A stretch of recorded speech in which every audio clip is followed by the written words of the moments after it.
I do is help people experience their fantasies in a safe and effective way. And I'm also a kink and BDSM educator, and I'm also a somatic therapist. So I do healing with the body, breath, presence, all of that sort of stuff. And I kind of combined all of those qualities together to play with my clients, to entertain, educate, and empower. So I do a bit of everything related to kink and conscious kink. And how about you, my darling? Tell us a little bit about yourself. I'm Monique Darling, and I am a professional Tantrika. So I've been offering Tantra and like diving into that world for over 13 years now. And I'm actually in Cabo in the middle of taking my 5th, like I'm a student this week. It's my 5th Tantra training course. And it's with one of my beloved Sean Roop. And so we're getting to dive super, super deep. And so it's definitely like God is my first love and like source energy and like connecting to that infinite, whatever you call it. And then second is Tantra. And to me, it's because Tantra is the closest place that you can feel that infinite connection here in these bodies. So that's why I love us getting together. We get to talk about our favorite things, Kimi. I know. I love getting together too. It's so much fun because the more I've been learning about Tantra and seeing how it deepens all experiences in a way, you know, with the breath, movement, and sound. And for my work as a dominatrix and just as a kinkster, I found that it's just really deepened my understanding and ability to receive and give and be in flow, and just so many amazing parts that I had never really experienced before. So I love it. So our subject today we picked is couples work. So do you want to start by talking about your session or like anything at all couple related around kink? Absolutely. And of course I will be sure not to do anything too revealing, to keep confidentiality, which I take very seriously. But I am coming just fresh off of a couples kink session. We did a sort of conscious kink session. And what a conscious kink session is that it's similar to a kink session where there's these activities we engage in, could be impact play or sensation play or bondage or all sorts of things. But in a conscious kink session, there's a lot of emphasis around dropping in together, getting really in touch with our bodies and attuned to each other. So the transition from them arriving to play is a sort of slow process where they can just sort of ease into that space. And we had a lot of fun. It was a gift from wife to husband. So he could experience being dominated by 2 women. And we just enjoyed, playing together in a way that felt really good and safe.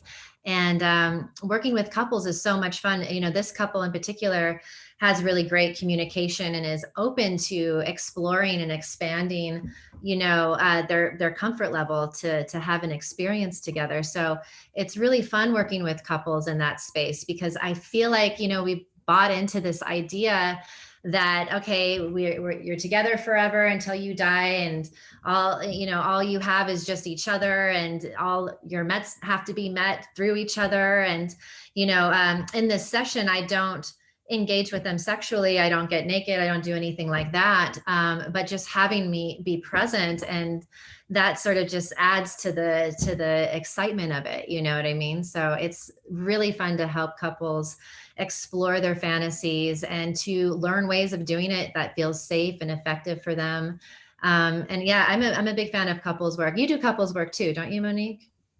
I do. And for a long time, when I first got into Tantra work and I didn't have a primary partner, then I would do like 6 months to a year working with couples and helping them re-engage and find different tantric practices and ways like to up their polarity and like that spot where that big spark that they had at the beginning of their marriage. And then for those that wanted to open up their marriage, then like a kind of graduation would be that they could fly me out and that we could negotiate a threesome. And I love being a unicorn. So that was a really, really fun job for a while. And we had, again, a wife had me come out for the husband's birthday. And it was where I got my first tattoo. And we were all sitting and negotiating. We're like, what do you want? So we created this whole thing for him, and including a crown and just singing happy birthday, blowing the candles out above his cock. Like, it was just this really fun thing. And then for her, then she's like, I just want to be showered with rose petals and like all of these beautiful sensation things. And then they wanted to cross dress. Like, it was just this fantastic thing. And then they get to me, and you know, I won't just add in, but sometimes they're like, well, we want you to pick something. And I'm like, you know what? I actually think I want a tattoo. And so we started looking through the phone book to find out who was open that late, because by then it's like 10 o'clock at night. And we find a tattoo artist, and we go in, and they play some cheesy 80s love songs for those two. So they're dancing while I got my first tattoo that says, "This too shall pass." So wow, I know that tattoo. That's from that, huh? Yes. So I'll never forget that night. But what I want to offer from Tantra is like what you were talking about is so often, and they're like, marriages till death do you part. And we're committed to this thing. Here's our vows, and we're going to stick to it for 15, 20 years. Like, you said you were that, and you have to show up as that way. And what Tantra says, especially the Tantra that my partner and I live our life by, is like, one of our favorite vows is, don't commit to me, commit to evolving, and I'll meet you there.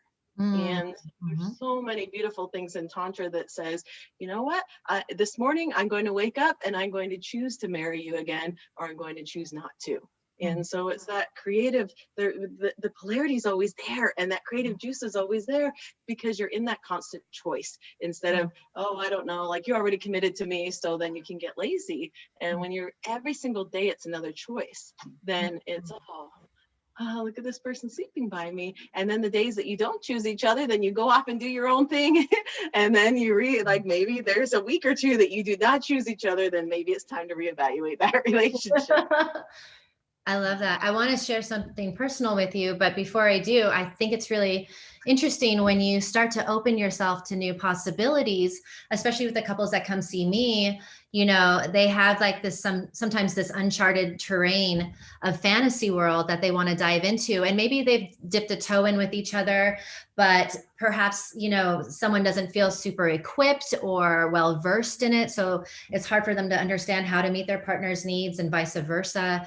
And it's so much fun to sit down with a couple and say, like, okay, let's just be really clear. What are the boundaries? You know, like, what are the places you're not ready to go yet? Because I'm not interested in pushing people into things that they don't want to, they're not a hell yes to. That doesn't do anything for me.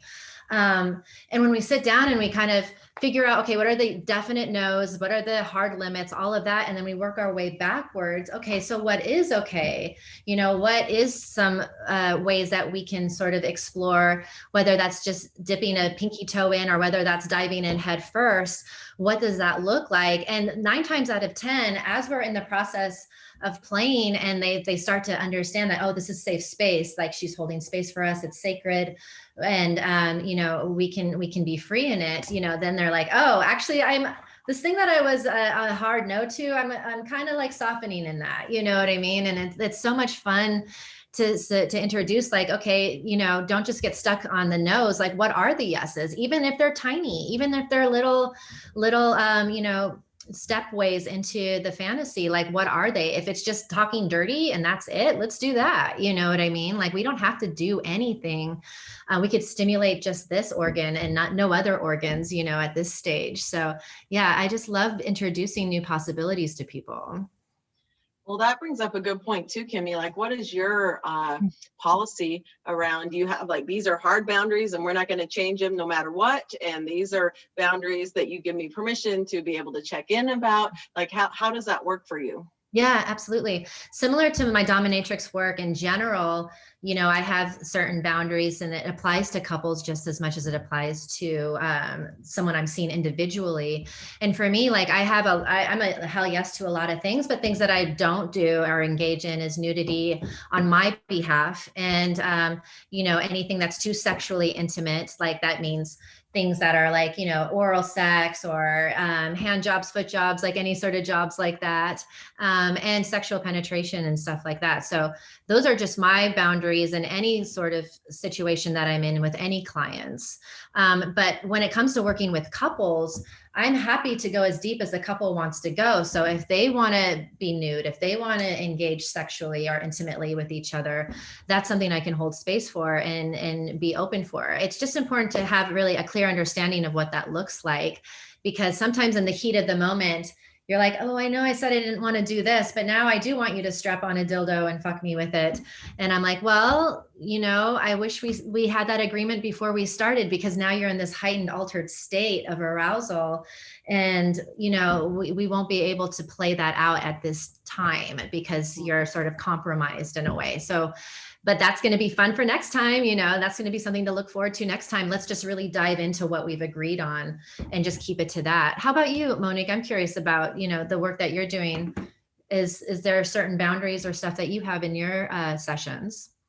Well, especially at the beginning, then I wanted to make sure everything was in super pristine order. And so just like you were talking about, if they said this is a no, then even if they're all excited, they're like, wait, I changed my mind. I'm like, great, let's put that on the back burner. And as I continued down this path, then I would find that for some people, then that was actually cutting edge. And for them to be able to speak into the moment of something that, like, definitely not intercourse or like deeper sexual acts, but things of like having their hair pulled or having a name spoken to them that they hadn't been comfortable with. So then it's like checking in with them. Is this a hard boundary for you? Or if something comes up and you're wanting to push your limits and your comfort zone, then you want to be able to go there if you ask for it during the session. So I started finding that there was some flexibility in some areas where they're like, oh, okay, I'm comfortable now. I didn't trust you. I didn't trust myself. And now I can go here. And then like hard boundaries, like even when I was doing some sexual work, then it was never on the menu. Never said, oh yeah, if someone called me up, they're like, I want a tantric massage. I want a sensual massage. I'm like, I don't do that work. It's fantastic work. And I can give you all of my friends' names. But if they were calling up and they were saying, I really want to dive into why I can't find my voice during sex, like where there's something stuck in my body, there's like, I get stuck here or these places in my life. I'm like, yes, come in. And I'd have so many people of all genders that wanted to work with me around trauma. And that was, and then within that space, then we can negotiate. And there were a couple times that it went to intercourse, and there were a couple times that went to oral sex, and that there were spaces that sometimes people wanted me to act the perpetrator and like let them be able to take back their control. And so those things were not listed on a menu, but if the energy went there and it's something that we negotiated ahead of time and we created that space for, then it was places that I would go to.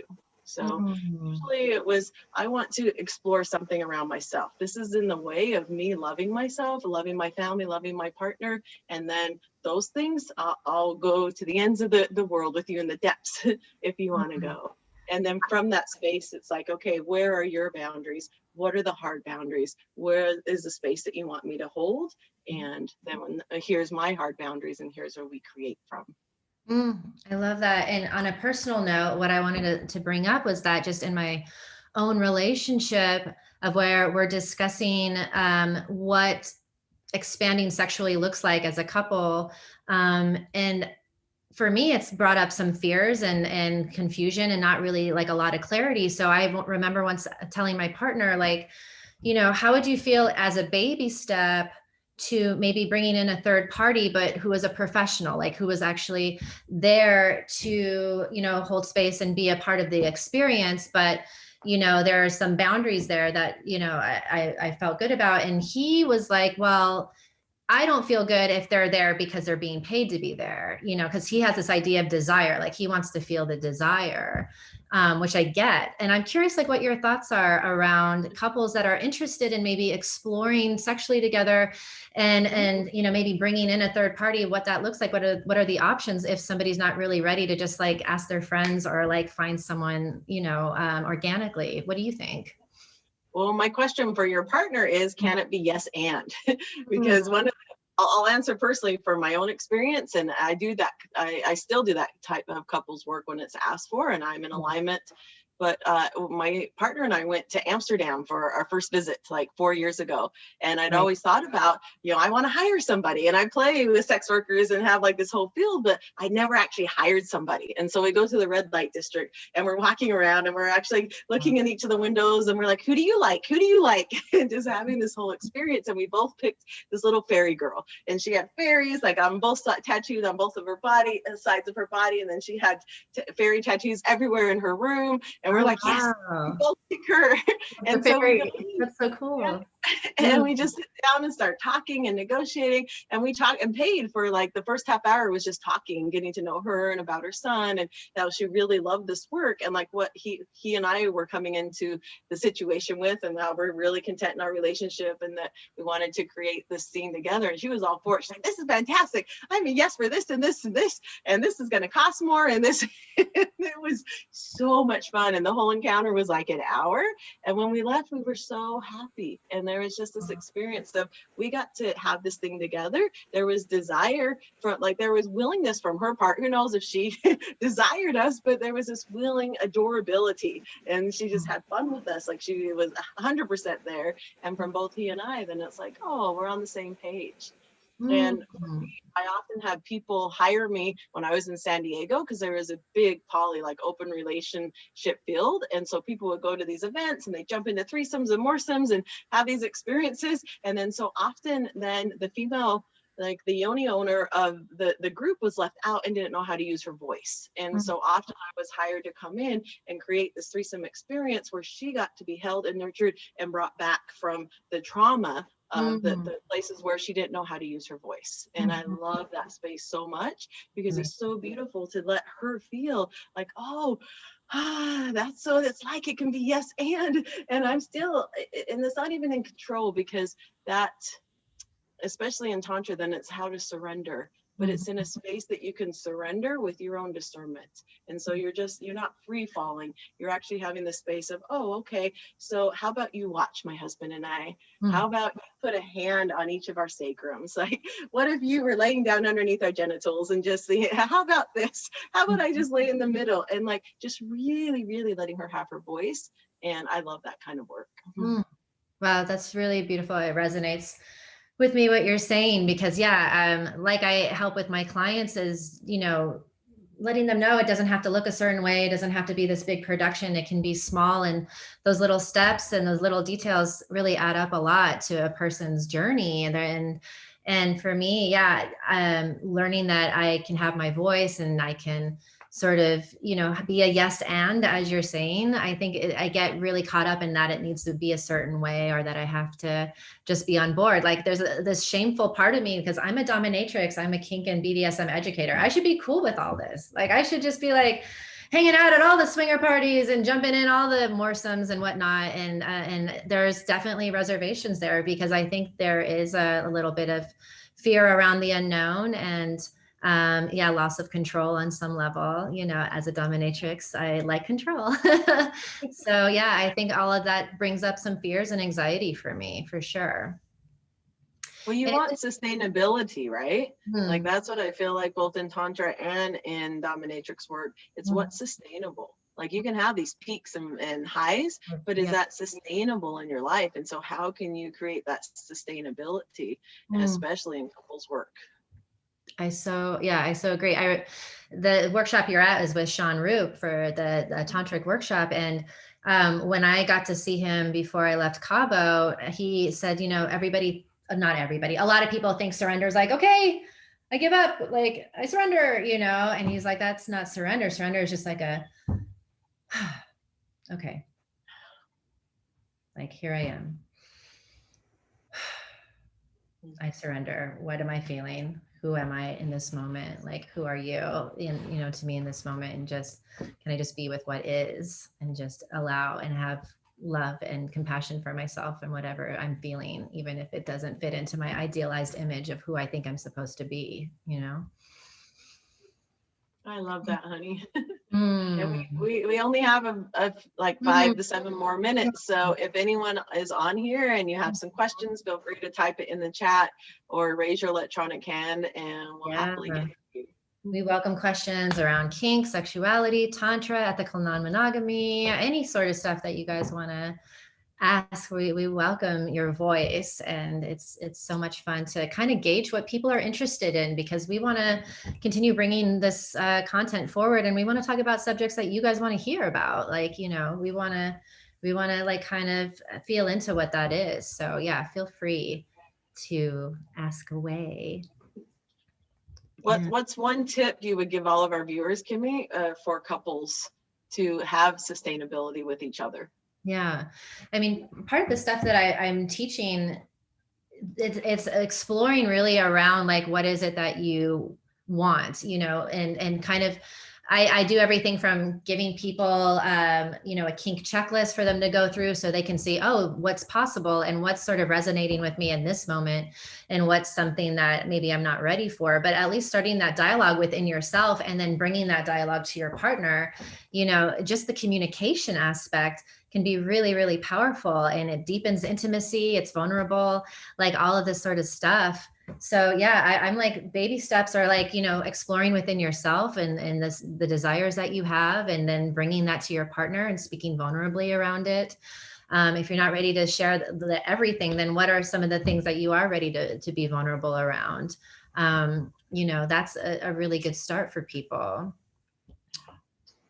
And AJ's saying, Mm. only starting to explore both. Where is the best place for beginners to start?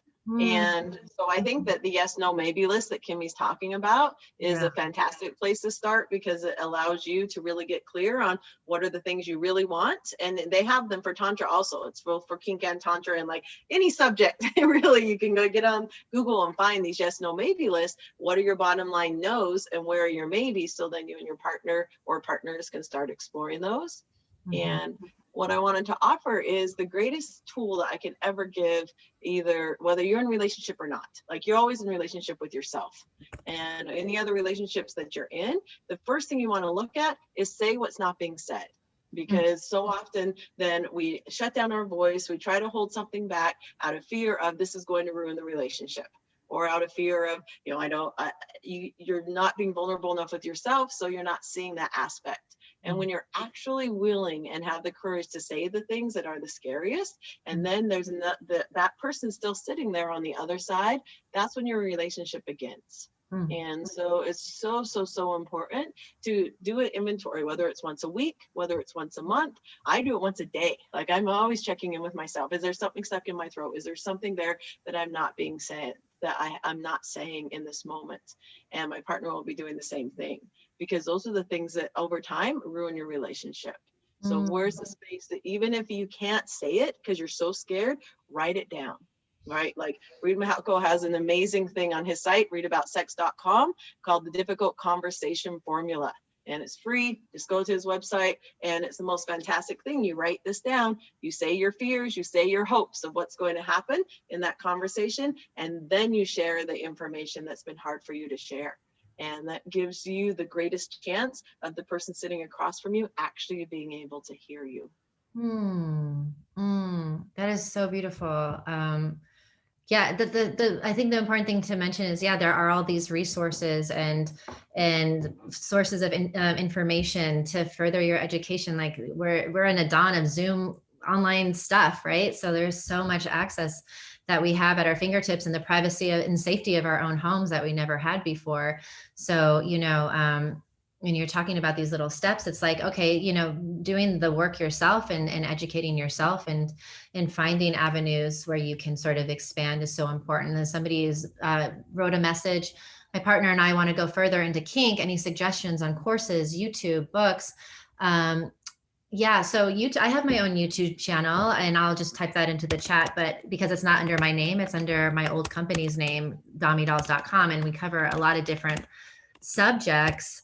And I highly recommend checking it out. But, if you guys want to message me directly through my email address, kimi@kimiinch.com, I have a list already sort of printed out that I can just send over to you. So just email me and I can send you a book list that I have for kink to get you started. I'm just typing that into the chat, kimi@kimiinch.com. And I know you have such a wealth of information, Monique, and I definitely want people to know where they can find you as well. And can you also post, I sent the link, like Kimi and I are having our first live event the first weekend of June. And so I just sent you the link, Kimi, can you post it for us? Because I don't have my Facebook open. And so that will be an all-day event where in Austin, that will be live, that you can actually come and explore these practices in person.